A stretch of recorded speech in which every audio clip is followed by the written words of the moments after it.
Hello everyone, आज देखेंगे one chapter number 6 का next topic pathway of water. इससे जो प्रीवियस वीडियो था इसमें भी अपन ने थोड़ा सा इसके बारे में डिस्कस किया था। तो देखिएगा पाथवे ऑफ वाटर या लेटरल फ्लो ऑफ वाटर क्या होता है।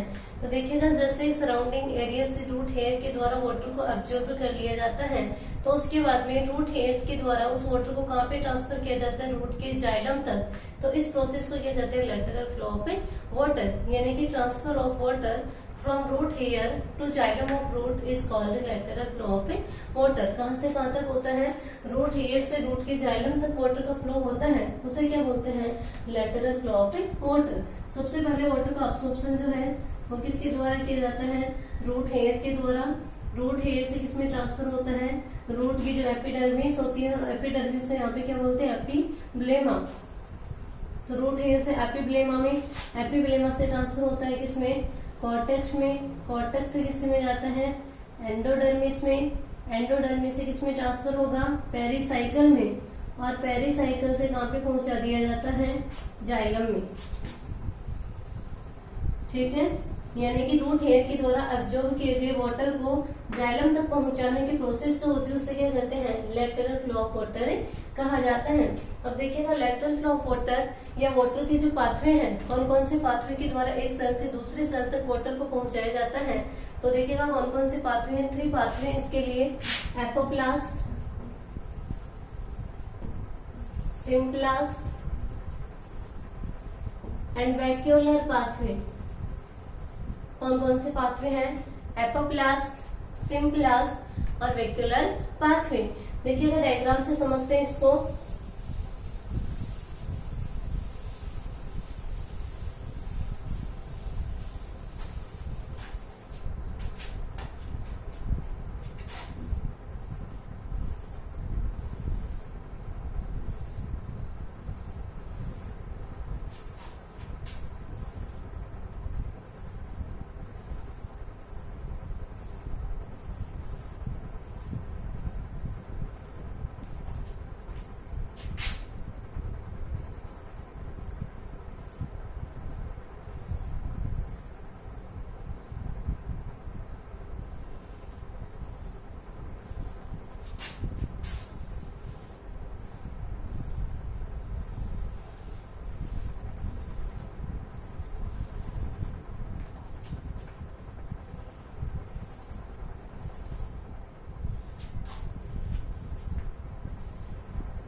ये क्या है, रूट हेयर। पर पता है रूट हेयर के द्वारा क्या होता है, वाटर का अब्सॉर्प्शन होता है। सबसे पहले कहाँ पे ट्रांसफर किया जाता है इसको, एपिब्लेमा में। एपिब्लेमा से इसमें ट्रांसफर होता है कॉर्टेक्स में। कॉर्टेक्स से कहाँ पे जाता है, एंडोडर्मिस में। एंडोडर्मिस से इसमें ट्रांसफर होता है पेरिसाइकल में। और पेरिसाइकल से कहाँ पे ट्रांसफर किया जाता है, लास्ट में रूट के जाइलम में ट्रांसफर कर दिया जाता है। तो देखिएगा किस टाइप से होगा। देखिएगा पहले लेवलिंग देख लीजिए, ये क्या होती है, वैक्यूल। वैक्यूल की जो मेम्ब्रेन होती है उस मेम्ब्रेन को क्या बोलते हैं, टोनोप्लास्ट। क्या बोला जाता है, टोनोप्लास्ट। यहाँ पे होते हैं प्लाज्मोडेस्मेटा। प्लाज्मोडेस्मेटा, देखिएगा प्लाज्मोडेस्मेटा क्या होते हैं, ये 2 एडजेसेंट सेल्स के बीच में साइटोप्लाज्मिक कनेक्शन होते हैं। क्या होते हैं, cytoplasmic connection between 2 adjacent sales. और फंक्शन क्या होता है, ये 2 जो एडजेसेंट सेल्स हैं इनके बीच में क्या करते हैं, साइटोप्लाज्म की कंटिन्यूटी को मेंटेन करते हैं। तो उन्हें क्या कहा जाता है, प्लाज्मोडेस्मेटा। अब देखिएगा पाथवे देखते हैं अपन।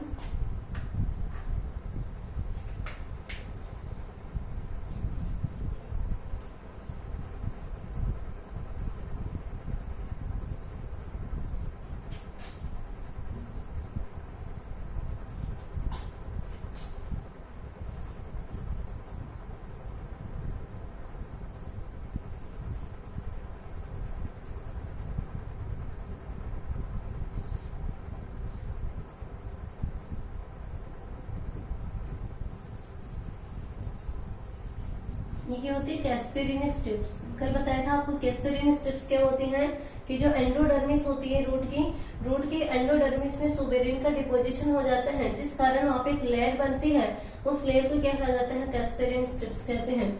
ठीक है,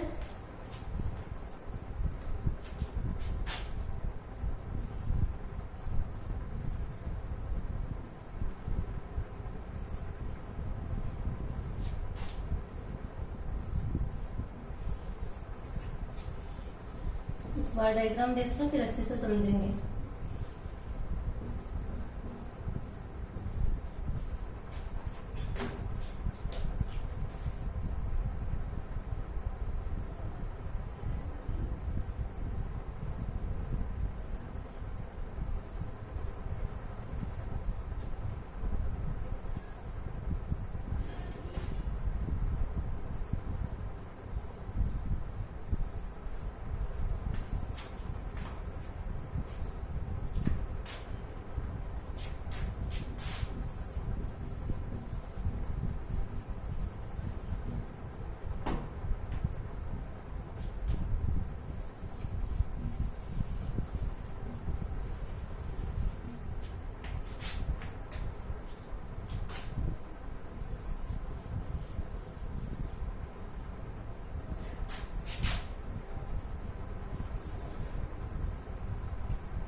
देखिए ये हो गया अपना डायग्राम।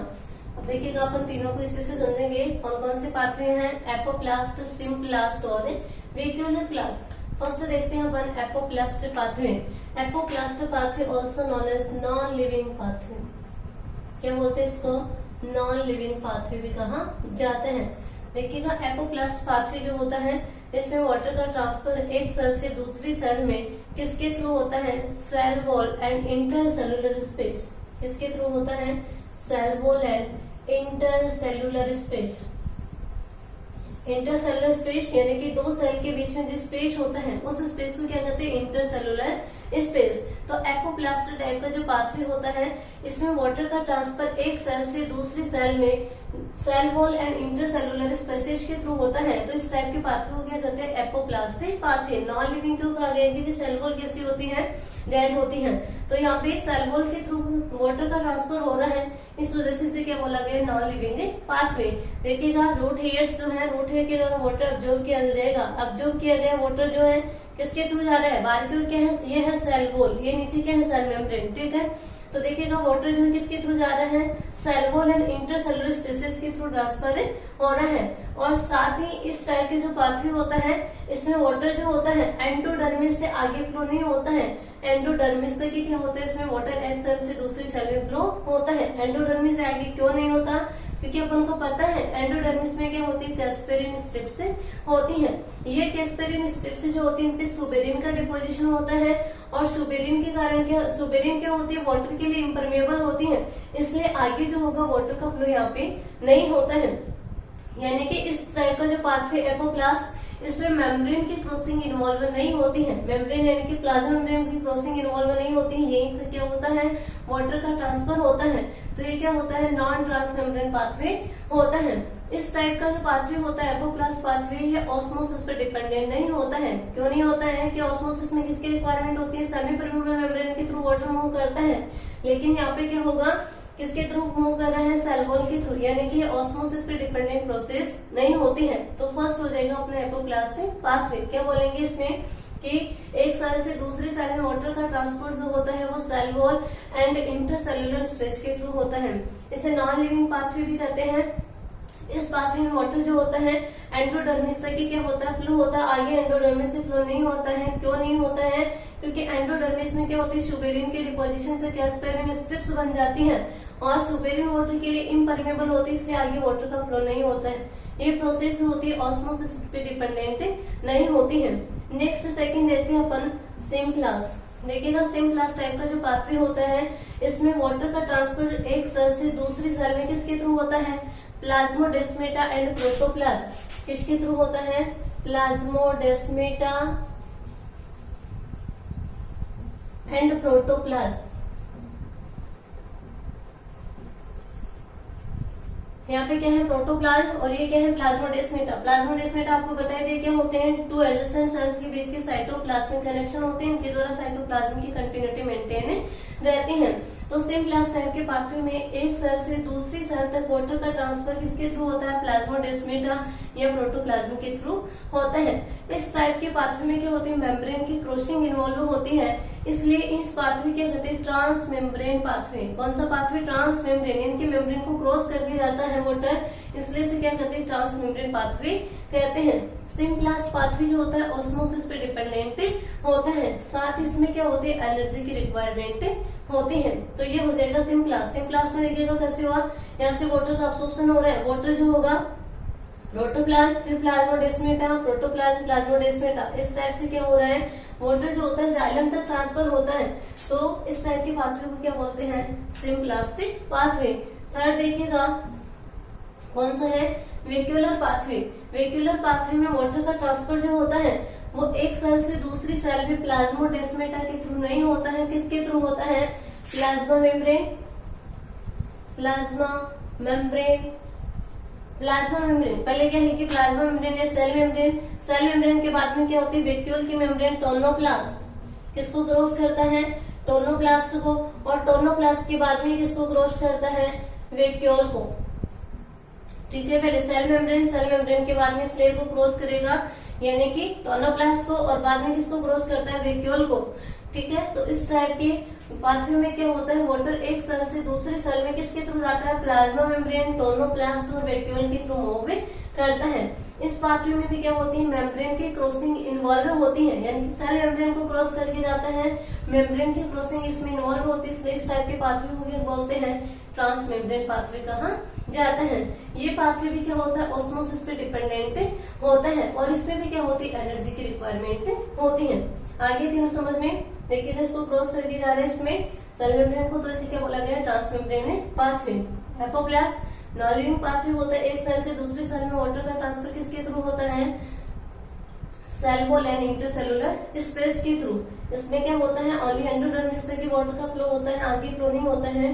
क्यों, क्योंकि यहाँ पे कैस्पेरिन स्ट्रिप्स होती हैं। दूसरा अपन देखा सिम्प्लास्ट। सिम्प्लास्ट में वाटर एक सेल से दूसरी सेल में किसके थ्रू जाता है, प्लाज्मोडेस्माटा या प्रोटोप्लाज्म के थ्रू, ऑस्मोसिस पे डिपेंडेंट होती है, एनर्जी की रिक्वायरमेंट होती है। एपोप्लास्ट ऑस्मोसिस पे डिपेंडेंट नहीं होता है, एनर्जी की रिक्वायरमेंट नहीं होती है। थर्ड अपन ने देखा वेक्यूलर पाथवे। इसमें क्या होता है, वाटर एक सेल से दूसरी सेल में पहले प्लाज्मा मेम्ब्रेन को क्रॉस करेगा, फिर टोनोप्लास्ट को, फिर वेक्यूल को, इस प्रकार से क्रॉस करता हुआ तक पहुंचता है जाइलम तक। ऑस्मोसिस पे डिपेंडेंट प्रोसेस होती है, इसमें भी क्या होती है, एनर्जी की रिक्वायरमेंट होती है। इस प्रकार से अपना पाथवे ऑफ वाटर या lateral flow of water complete होता है। नेक्स्ट देखते हैं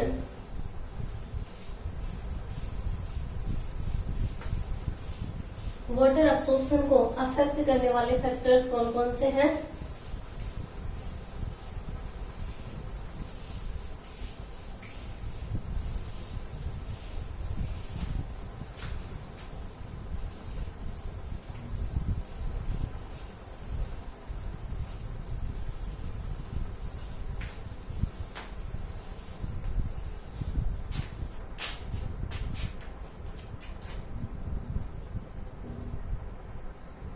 वाटर अब्सॉर्प्शन की जो प्रोसेस है, इसको कौन कौन से फैक्टर्स अफेक्ट करते हैं, तो देखिएगा अपन यहाँ पे देखेंगे। फर्स्ट है अवेलेबल सॉइल वाटर, सेकंड है सॉइल एरेशन,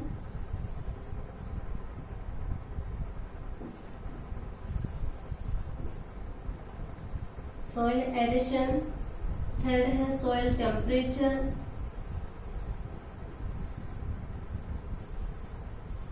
और फोर्थ है सोयल सॉल्यूशन।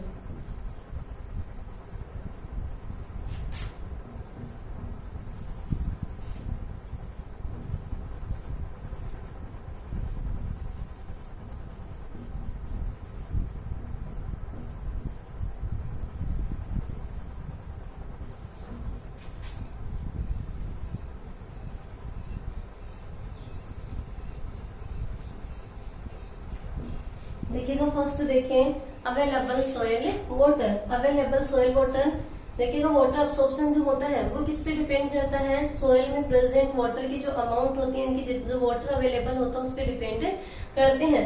अब देखिएगा सॉइल वाटर में जैसे कि हाइग्रोस्कोपिक वाटर है, ग्रेविटेशनल वाटर है, कैपिलरी वाटर है, तो अपन को पता है प्लांट्स के द्वारा एब्जॉर्ब किया जाने वाला वाटर कौन सा होता है, ओनली कैपिलरी वाटर, यानी कि प्लांट्स के द्वारा क्या होता है, ओनली कैपिलरी वाटर को एब्जॉर्ब किया जाता है। नेक्स्ट यहाँ पे देखते हैं अपन water holding capacity and permanent wilting percentage. देखिएगा वाटर होल्डिंग कैपेसिटी या सोयल फील्ड कैपेसिटी क्या होती है, तो देखिएगा वाटर होल्डिंग कैपेसिटी किसे बोलेंगे, सोइल में प्रेजेंट वाटर की वह अमाउंट जो कि ग्रेविटेशनल फोर्स के द्वारा एडिशनल वाटर के रिमूव करने के बाद में रिमेनिंग रह जाती है, उसे क्या कहते हैं, वाटर होल्डिंग कैपेसिटी। किसे बोलेंगे कि सोइल में प्रेजेंट वाटर की वह अमाउंट जो कि ग्रेविटेशनल फोर्स के द्वारा एडिशनल वाटर की रिमूव करने के बाद में सोइल में शेष रहती है, या remaining amount of water in soil, वो क्या होती है, उसकी वाटर होल्डिंग कैपेसिटी होती है।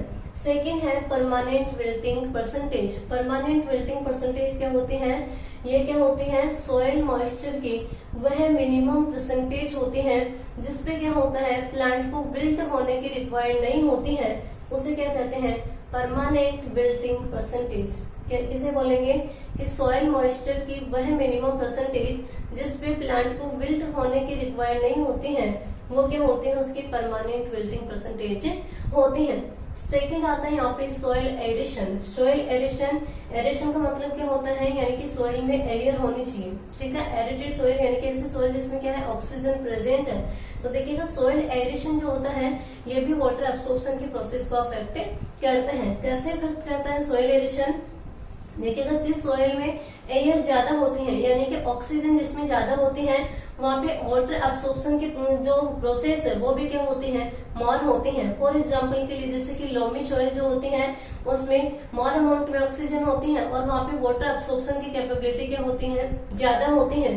जबकि वाटर फ्लोडेड सोइल जो होती है उसमें ऑक्सीजन नहीं होती है, यानी कि वो नॉन एरेटेड सोइल होती है, इसलिए वहाँ पे वाटर एब्सॉर्प्शन जो होता है वो क्या होता है, लेस होता है। तो सोइल एरेशन भी क्या करता है, वाटर एब्सॉर्प्शन को अफेक्ट करता है। किसमें ज्यादा होगा, ऐसी सोइल जो किसी हो एरेटेड हो, जिसमें ऑक्सीजन हो, वहाँ पे वाटर एब्सॉर्प्शन क्या होता है, मोर होता है। और जो वाटर फ्लोडेड सोइल जिसमें क्या होती है, ऑक्सीजन या एयर नहीं होती है, वहाँ पे वाटर एब्सॉर्प्शन लेस होता है। नेक्स्ट है सॉइल टेम्परेचर। सॉइल टेम्परेचर भी क्या करता है, वाटर एब्सॉर्प्शन की प्रोसेस को अफेक्ट करता है। सॉइल टेम्परेचर वाटर एब्सॉर्प्शन के लिए ऑप्टिमम जो टेम्परेचर है वो कितना होना चाहिए, 20 to 30 डिग्री सेंटीग्रेड। कितना होना चाहिए optimum temperature, 20 to 30 degree centigrade होना चाहिए। यदि टेम्परेचर 20 डिग्री सेंटीग्रेड से बिलो है, नीचे है, तो उस कंडीशन में वाटर एब्सॉर्प्शन क्या हो जाता है, लेस हो जाता है, लो होता है। और यदि 30 डिग्री सेंटीग्रेड से भी टेम्परेचर अबव हो रहा है, ठीक है, तो इस कंडीशन में भी क्या होती है, वाटर एब्सॉर्प्शन जो होता है वो स्लो होता है। तो ऑप्टिमम टेम्परेचर जो होता है वाटर एब्सॉर्प्शन के लिए कितना होना चाहिए, 20 to 30 डिग्री सेंटीग्रेड। यदि 20 से कम होगा तो वाटर एब्सॉर्प्शन क्या होगा, लेस होगा। और 30 से यदि अबव है तो उस कंडीशन में भी वाटर एब्सॉर्प्शन क्या होगा, लेस होगा।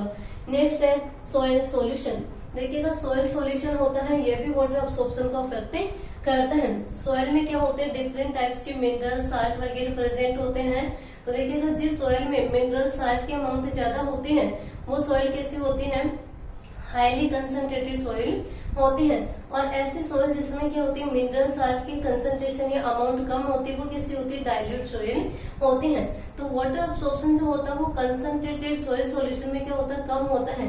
यानी कि ऐसी सोइल जिसमें मिनरल साल्ट की अमाउंट ज्यादा होती है वहाँ पे वाटर एब्सॉर्प्शन क्या होता है, लेस होता है। और ऐसी सोइल जिसमें मिनरल साल्ट की अमाउंट कम होती है, जो डाइल्यूट सोइल होती है, वहाँ पे वाटर एब्सॉर्प्शन क्या होता है, मोर होता है। ठीक है, तो ये 4 फैक्टर्स जो कि वाटर एब्सॉर्प्शन को अफेक्ट करते हैं। कौन कौन से हैं, अवेलेबल सॉइल वाटर है, सॉइल एरेशन है, सॉइल टेम्परेचर है और सॉइल सॉल्यूशन।